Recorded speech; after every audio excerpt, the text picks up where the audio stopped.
Hi friends, अस्सलाम वालेकुम। देखो दोस्तों, आप लोगों ने पिछले कुछ दिनों से ये न्यूज़ सुनी होगी या सुनी नहीं तो देखी होगी। सोशल मीडिया इस्तेमाल करते हुए मतलब स्क्रॉल करते हुए आप लोगों ने ये न्यूज़ कहीं ना कहीं देखी होगी कि क्वीन एलिज़ाबेथ सेकंड यानी ब्रिटिश की रानी जो है, she passed away at the age of 96। ये न्यूज़ तो आप लोगों ने देखी होगी। कहाँ पे ये इसकी डेथ हुई है? बालमोरल। बेलमोरल एक जगह है स्कॉटलैंड में। इन हर पैलेस बकलिंगम पैलेस में ये इसकी डेथ हुई है। कब? 8 सितंबर 2022 में, यानी हाल ही में 2-3 दिन पहले। ये क्वीन है। ये जो आप देख रहे हो तस्वीर में, ये क्वीन है। क्वीन एलिज़ाबेथ सेकंड है। 1926 में इसकी बर्थ हुई है and 2022 she passed away. In 2022 she passed away. तो कुल मिला के अगर हम बात करेंगे तो हाँ, इसने रूल किया है 70 ईयर्स, लेकिन 1926 से डायरेक्टली नहीं, 1952 में इसने मतलब चार्ज संभाली है एज ए क्वीन। जब इसका फादर जॉर्ज सिक्स्थ जो है, जॉर्ज फिफ्थ, तो उससे पहले था जो इंडिया भी आया था जब कैपिटल ट्रांसफ़र हुई है कोलकाता से दिल्ली 1911। उसके बाद जॉर्ज सिक्स्थ आया। जॉर्ज सिक्स्थ की बेटी है ये कौन? Queen Elizabeth second. तो इसने चार्ज संभाली है 1952 से लेकर 2022 8 सितंबर तक, जब इसकी मृत्यु हुई है, मतलब डेथ हुई है। अब इसके बाद आप लोगों ने अगर इस न्यूज़ के साथ मतलब आप वाकफियत रखते हो या न्यूज़ के साथ या पढ़ाई के साथ, आप लोगों ने दो अहम नाम सुने होंगे। खासकर जो इम्पोर्टेंट नाम है, ऑपरेशन यूनिकॉर्न पिछले 1-2 दिनों से न्यूज़ में है। Operation unicorn and operation London bridge, ये दो न्यूज़ भी इसी के साथ गिरद कर रहे हैं इस क्वीन एलिज़ाबेथ के डेथ के साथ। अब मैं आपको बोलूँगा, ये जो क्वीन एलिज़ाबेथ की डेथ हुई है, मतलब ये जो क्वीन थी इंग्लैंड की, इसके मरने के बाद आपके जहन में कुछ सवालात पैदा हुए होंगे। जैसे कि ये मोनार्कियल सिस्टम आजकल के डेमोक्रेसी में अभी भी है कहाँ? यूके में। और ये मतलब जैसे कि इंडिया में रिपब्लिकन सिस्टम ऑफ गवर्नमेंट है, एक डेमोक्रेटिक एंड रिपब्लिक हमारी कंट्री है इंडिया। और जो बाकी कंट्रीज़ है वर्ल्ड में, वो भी या तो डेमोक्रेटिक है, रिपब्लिक है, या तो फुली मोनार्कियल है, जैसे कि नेपाल या बाकी। लेकिन ब्रिटिश में दोनों सिस्टम है। एक तो वहाँ पे पार्लियामेंट्री सिस्टम ऑफ गवर्नमेंट भी है, मतलब डेमोक्रेसी भी है वहाँ पे, और दूसरे साथ साथ वहाँ पे मोनार्कियल सिस्टम है। इसका ये सब कुछ जानने के लिए आपको थोड़ा सा सब्र करना पड़ेगा। जैसे कि मैं आपको बोलूँगा, ये सब मोनार्कियल सिस्टम जो ब्रिटिश में आया है, कब से आया है और कहाँ से आया है, थोड़ी सी ब्रीफ इंट्रोडक्शन में इसके बारे में आपको देना चाहता हूँ। सुनिए, मोनार्क जो वर्ड है, मोनार्की जो वर्ड है, ये एक ग्रीक टर्म है। ग्रीक टर्म ये आया है कहाँ से? मोनोस आर्कियन से, विच मीन्स वन रूलर, जिसका मतलब है एक रूलर। ये बात आपको याद रखनी है।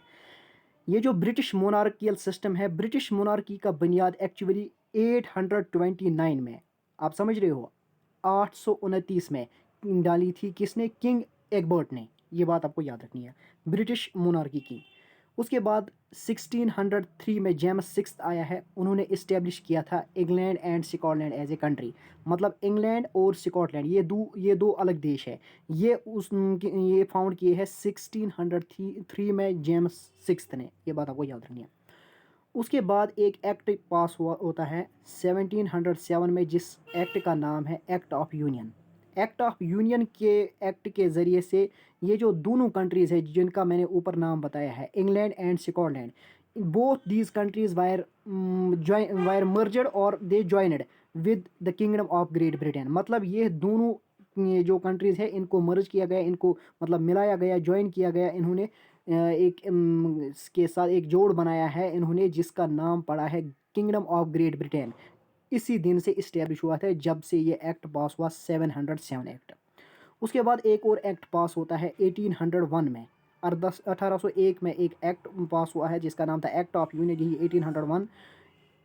ये जो मैंने ऊपर बताया ना, किंगडम ऑफ ग्रेट ब्रिटेन, इसके साथ एक और किंगडम जुड़ी थी, kingdom of Ireland also joined kingdom of Great Britain and the United Kingdom was established. अभी तक तो इंग्लैंड और स्कॉटलैंड ही था, फिर जब ये दोनों मिले तो बना ग्रेट ब्रिटेन, उसके बाद बना है यूनाइटेड किंगडम। अभी मैं लास्ट पे आपको बोलूँगा ये सब कुछ, मतलब यूनाइटेड किंगडम में कौन आता है, ग्रेट ब्रिटेन में क्या आता है, मतलब इंग्लैंड और ब्रिटिश इजल्स किन कंट्रीज़ को कहते हैं, ये मैं अभी आपको लास्ट पे अच्छे से समझाऊंगा। फिलहाल के लिए आप इतना याद रखो कि सबसे पहले जो एक्ट पास हुआ है वो था 1707 में, जबकि ग्रेट ब्रिटेन बना, उसमें इंग्लैंड और स्कॉटलैंड आया। उसके बाद 1801 में एक एक्ट पास हुआ था जिसमें आयरलैंड को भी मिलाया गया था, और पूरा ये बना है एक पॉलिटिकल टर्म बनी है जिसका नाम था यूनाइटेड किंगडम। ये बात आपको याद रखनी है। उसके बाद ये जो मोनार्कियल सिस्टम था ये चलता रहा और कंटिन्यूसली यहाँ तक। हालांकि 1858 में जो रिवोल्ट हुआ था उस टाइम भी एक मोनार्क हुआ करती थी, और उस टाइम क्वीन थी, क्वीन विक्टोरिया। और साथ साथ ये चलता आया यहाँ तक, जब तक कि मैंने आपको पहले बताया कि जॉर्ज सिक्स था 1950s तक, 1948-50s तक था।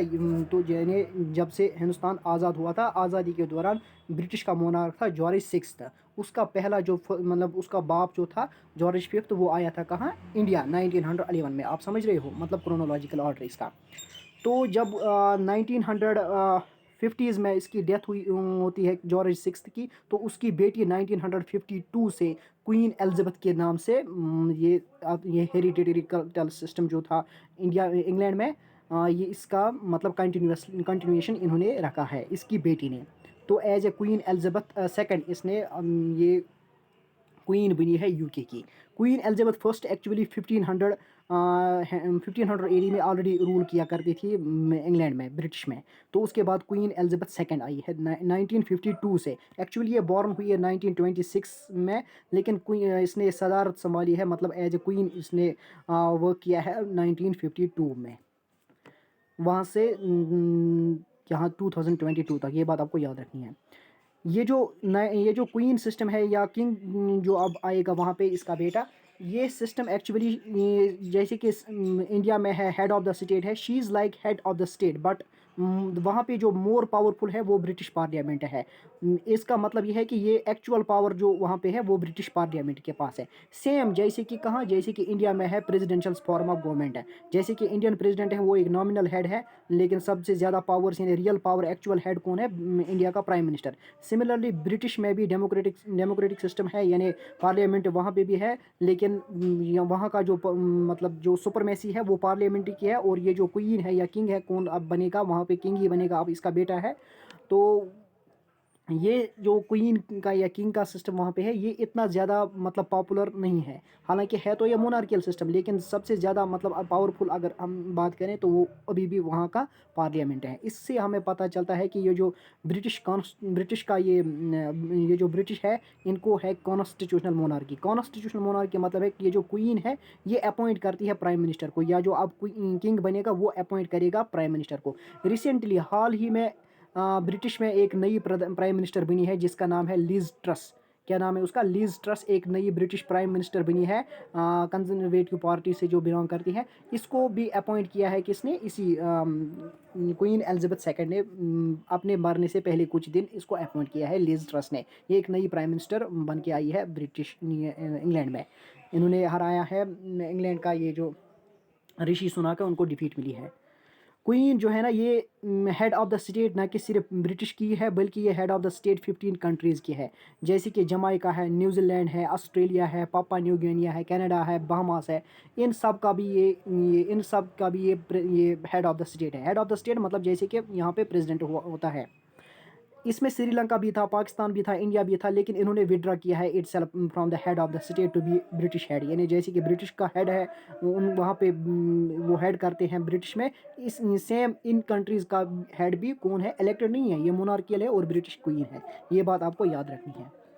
अब हम आते हैं असली टॉपिक पे। ये जो क्वीन एलिजाबेथ है, इसकी डेथ हुई है बालमोरल स्कॉटलैंड में बकिंगम पैलेस में 8 सितंबर 2022। ये बात आपको याद रखनी है।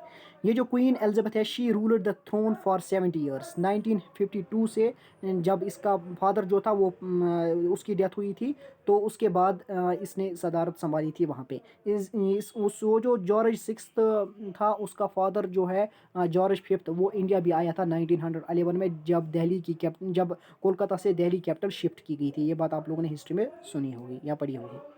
आपको पता है ये जो क्वीन एलिजाबेथ है, ये she was the second longest monarch of the world. First कौन था, फर्स्ट था longest monarch in the world था लुइस 14 ऑफ इंग्लैंड। ये बात sorry of France, Louis 14 of France जो है उन्होंने 72 ईयर्स तक रूल किया है, 1643 से 1715 तक। ये बात आपको याद रखना है। उसके बाद अगर सेकंड मोनार्क की अगर हम बात करें पूरे वर्ल्ड में, मोनार्क की जो क्वीन थी वो थी यही क्वीन एलिजाबेथ। इन्होंने रूल किया है 70 ईयर्स तक। कब से? 1952 से लेकर 8 ऑफ सितंबर 2022। ये बात आपको याद रखना है। अब दो इंपॉर्टेंट चीज़ जो जो मैंने आपको शुरू में ही बताए थे, operation unicorn and London bridge operation. Actually जब क्वीन एलिजाबेथ की डेथ होती थी तो हुई तो उसके फ़ौरन बाद ही ऑपरेशन यूनिकॉर्न ऑपरेशन में आया है। एक्चुअली पहले से ही इन्होंने बना के रखा था कि जब जो ही क्वीन एलिजाबेथ की डेथ होगी, क्योंकि ये बीमार थी और एजड भी थी, इनको पता भी था कि इसको मतलब इसकी डेथ होने वाली है, आज नहीं तो कल तो इसकी डेथ होगी ही होगी। तो इन्होंने एक लंदन ब्रिज ऑपरेशन के नाम से इन्होंने क्या एक कोड नाम रखा था कि जब रानी की डेथ होगी, रानी यही क्वीन इसकी डेथ होगी, तो इसके बाद जो हम स्टेप्स उठाएंगे, मतलब इसका कोफन बुराइल वो सब कुछ का क्या क्या करना है, उसको हम कहेंगे लंदन ब्रिज। क्यों? क्योंकि रानी अक्सर रहा करती थी लंदन में ही, और लंदन ब्रिज को हम इन्होंने कहा कि ये फ़ोन कॉल से शुरू होगा। मतलब इसका जो पर्सनल सेक्रेटरी है वो एक फ़ोन कॉल करेगा, किसको कॉल करेगा? वो ब्रिटिश की प्राइम मिनिस्टर यानी लीज ट्रस को वो फ़ोन कॉल करके बताएगा कि लंदन ब्रिज इज़ डाउन। इसका मतलब क्या है? लंदन ब्रिज इज़ डाउन मतलब क्या है? Queen Elizabeth passed away. ये नहीं बोलेगा डायरेक्टली कि शी पासड अवे, वो यही कोड नाम से बताएगा लंदन ब्रिज इज़ डाउन। वो जो प्राइम मिनिस्टर है वो खुद समझेगी कि हमारी जो क्वीन है शी पासड अवे। लेकिन मसला ये हुआ, ये जो क्वीन है इसकी डेथ हुई है इंग्लैंड में नहीं, बल्कि इसकी डेथ हुई है स्कॉटलैंड में, जो कि मैंने पहले ही बताया, बालमोरल स्कॉटलैंड में, बकिंगम पैलेस में। तो वहाँ से लेकर इसको आना था, मतलब यहाँ पे इसकी डेथ हुई है, यहाँ से लेकर इसको आना था कहाँ? इंग्लैंड में, जो कि नीचे है, साउथ में है स्कॉटलैंड से। तो वहाँ से लाने तक जो पूरी तैयारियाँ यानी प्रोसेस लगेगी, उस ऑपरेशन का नाम रखा है ऑपरेशन यूनिकॉर्न। अब आपको पता चला है ऑपरेशन यूनिकॉर्न क्या है। मतलब ये जो पोस्ट मतलब इसकी रानीज डेथ जो है ना, इसकी आफ्टर मथ प्रोसेस जो होगी, वहाँ से लेकर यानी बालमोरल पैलेस से, बालमोरल स्कॉटलैंड से लेकर लंदन तक इस मतलब इस कोफिन को, इस पूरी तैयारी को लाने में जो भी मतलब ये सिस्टम चलेगा, तब वहाँ से यहाँ तक पूरे 8-10 दिन का ये प्रोसेस है। तो इसमें जो ऑपरेशन शुरू होगा वो है ऑपरेशन यूनिकॉर्न। असल में जो ऑपरेशन है वो है लंदन ब्रिज। जब ये उसकी लाश जो है, उसका कोफिन जो है बुराइल, जो मतलब यहाँ जब जब ये प्रोसेस शुरू होगी लंदन से, तो यहाँ से इसका नाम दिया जाएगा लंदन ब्रिज। क्यों? क्योंकि लंदन ब्रिज तो डाउन हो गया है क्वीन के डेथ डेथ से। अब वहाँ पे नए चार्ज संभालेगा इसका बेटा। ये जो लंदन ब्रिज ऑपरेशन है, इस प्रोसेस के अंदर अब वहाँ पे बहुत सारे चेंजेस होंगे। जैसे कि वहाँ की करेंसी में थोड़े बहुत चेंजेस आएंगे, वहाँ का नेशनल एंथम उसमें थोड़ी बहुत चेंजेस आएंगे, और बाकी जो ऑफिशियल डॉक्यूमेंट्स होते हैं या कुछ प्रोक्लेमेशंस होते हैं उनमें भी चेंजेस आएंगे। जैसे कि करेंसी में उनका करेंसी जो इंग्लैंड की है उसमें इस क्वीन की पिक लगी हुई थी, मतलब इसका फ़ोटो लगा होता था, जैसे कि यहाँ पे है गांधी का। तो इसमें चेंज आएगा, अब वहाँ पे किंग का फ़ोटो, प्रिंस चार्ल्स जो है उसका फ़ोटो लगेगा, मतलब पिक लगेगी। वहाँ नेशनल एंथम जो इंग्लैंड का है यानी ब्रिटिश का, उसमें एक लाइन है गॉड सेव द क्वीन। अब गॉड सेव द क्वीन की जगह अब क्वीन आएगा, गॉड सेव द किंग अब वहाँ पे आएगा, ये भी आपको याद रखना है। और ये जो क्वीन है वहाँ पे अब क्वीन एलिजाबेथ या ये ऑफिशियल डॉक्यूमेंट्स में, ऑफिशियल या गवर्नमेंट स्टेटमेंट्स में यूज़ नहीं किया जाएगा, बल्कि वहाँ पे यूज़ किया जाएगा now queen mother word will be used in the government statements. इन मतलब जो इसके बाद जो स्टेटमेंट्स होंगे क्या होगा, तो इन ऑफिशियल स्टेटमेंट्स या गवर्नमेंट स्टेटमेंट्स में वहाँ पे queen mother word will be used. और ये जो क्वीन एलिजाबेथ हुई है, इसका थ्रोन जो था अब ये पास हुआ है अब ये पास हुआ है इसका बेटा एल्डर सन जो है Prince Charles and her wife Camilla. Camilla के पास अब कोहिनूर आएगा। कोहिनूर क्राउन जो है ना, ये वही कोहिनूर है जो आपने हिस्ट्री में पढ़ा था। एक ये जो अलाउद्दीन खिलजी था, रूलर था, उनको मिला, उनके एक कमांडर, आर्मी कमांडर था, उस उनको मिला, मलिक काफूर, उनको मिला था काकतिया डायनास्टी, जब उनको डिफीट मिली थी काकतिया डायनास्टी से मिली थी। काकतिया डायनास्टी से इनके बाद ये मतलब कहाँ पहुँचा है? अलाउद्दीन खिलजी के पास, जो कि दिल्ली सल्तनत का रूलर था 1380 सेंचुरी में। अलाउद्दीन के पास अलाउद्दीन के बाद ये कोहिनूर पहुंचा है कहाँ, बाबर के मतलब मुगल्स के पास, बाबर के बाद शाहीजहां के पास नादिर शाह, ये ने अफ़गान रूलर्स, अफ़गान के इनके बाद अहमद शाह अब्दाली। फिर अब्दालीज़ को जब डिफ़ीट मिली है, मतलब इन अफ़गानों को जब डिफ़ीट मिली है रंजीत सिंह के सिखों के द्वारा, तो रंजीत सिंह के पास ये पहुंचा। सिक्स के साथ ब्रिटिश एम्पायर ने एक ट्रीटी साइन की थी, यानी इनको भी हराया कि इन लोगों ने, ब्रिटिश ने। तो ट्रीटी ऑफ लाहौर के थ्रू ये कोहिनूर पहुंचा है कहाँ, इंग्लैंड में। यानी इंग्लैंड की रानी जो है इनके पास हुआ करता था ये कोहिनूर, इनके ताज में, इनके क्राउन में। तो अब ये जो चार्ल्स है, यानी प्रिंस चार्ल्स है, इनका बेटा, उनका क्वीन का बेटा जो है प्रिंस चार्ल्स, जो कि एल्डर सन है, ये तो अब किंग बनेगा। ये तो अभी तक तो ये प्रिंस ऑफ वेल्स था, लेकिन अब प्रिंस ऑफ वेल्स बनेगा इनका बेटा। कौन? प्रिंस चार्ल्स का बेटा। खुद ये बनेगा क्या, किंग ऑफ इंग्लैंड। ये बात आपको याद रखनी है। और इसकी जो वाइफ है, हालांकि इसकी 2 शादियां हुई थी, इसकी पहली जो वाइफ थी उसकी तो मृत्यु हो गई है, मतलब वो उसकी डेथ हो चुकी है। अब दूसरी वाइफ जो इसने 2005-6 में इसने दूसरी शादी की थी, उस वाइफ का इसका नाम है कैमिला। तो Camilla will get Kohinoor crown and she will be the queen of England and now Charles will be the king of UK. ये बात आपको याद रखना है। हालांकि चार्ल्स ही आप सब कुछ है, क्वीन तो ये जो किंग की रानी है, जो किंग की वाइफ है, उसको तो क्वीन ही के नाम से जाना जाता है। अब आपको ये याद रखना है, ये जो ब्रिटिश में जो अब नया किंग बनने वाला है, या हालांकि उसने इंचार्ज भी संभाली है, वो है प्रिंस चार्ल्स, और उसकी वाइफ जो है कैमिला, वो अब क्वीन है। लास्ट पे आपको ये बात याद रखनी है, ये जो इंग्लैंड है, इंग्लैंड, वेल्स, स्कॉटलैंड और नॉर्दर्न आयरलैंड या आयरलैंड, इन सब का रिश्ता क्या है? देखो, ग्रेट ब्रिटेन जो है ना, ये एक रीजनल एंटिटी है। ये बात आपको याद रखनी है। Great Britain is a regional entity, it includes England, Wales and Scotland. ये बात आपको याद रखनी है। मतलब ये 3 कंट्रीज जो है ये ग्रेट ब्रिटेन में आती है। यही ग्रेट ब्रिटेन जब मिलाएंगे इनको नॉर्दर्न आयरलैंड, इनको इनके साथ जोड़ेंगे, तो ये बनती है पॉलिटिकल एंटिटी जिसका नाम है यूनाइटेड किंगडम।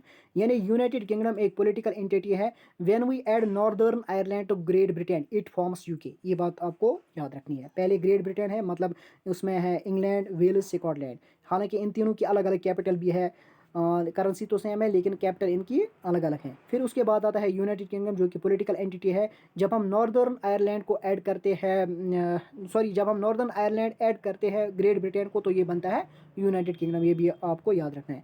फिर आते हैं ब्रिटिश इजल्स। ब्रिटिश इजल्स एक जियोग्राफिकल, यानी ब्रिटिश आइलैंड्स, ये जियोग्राफिकल एंटिटी है। इसमें all the islands of the region है, मतलब जो भी इस अप्रॉक्सीमेटली, जो भी इस रीजन के अराउंड, किस रीजन के अराउंड, ये देखिए, ये जो रीजन है, मतलब इंग्लैंड है, वेल्स है, स्कॉटलैंड है, नॉर्दर्न आयरलैंड है, इस रीजन के अराउंड, जो भी इस रीजन के अराउंड जितने भी ये आइलैंड्स हैं, इन सब को कहते हैं British islands. Approximately 6000 islands are there. देखिए आप ये यहाँ से देख सकते हैं, यहाँ से ये जो इंग्लैंड है ना, इनके नीचे है इंग्लिश चैनल, और इनके नीचे है फ्रांस, और यहाँ से फिर इनके अलग अलग सीज़ है, जैसे कि इनके इस ईस्ट के तरफ से है स्ट्रेट ऑफ डोवर है, और नॉर्थ सी है, और बाकी इंग्लिश चैनल नीचे से है, और फ्रांस है। यानी जितना भी ये पूरा ये वाटर में इनके ये आइलैंड्स हैं, इन सब को नाम दिया जाता है ब्रिटिश इजल्स। ये बात आपको याद रखनी है। देखिए यहाँ पे भी मैं आपको दिखा सकता हूँ।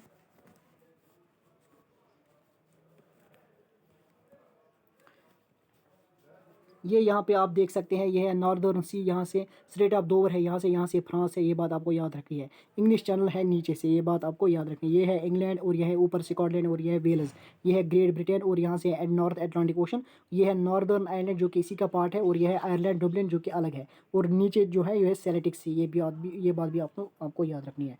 और ये जो मैंने आपको पढ़ाया, ये ग्रेट ब्रिटेन में क्या आते हैं, यूनाइटेड किंगडम कैसे बनता है, और ब्रिटिश आइलैंड्स क्या है, इन सब चीज़ों को आपको याद रखना है।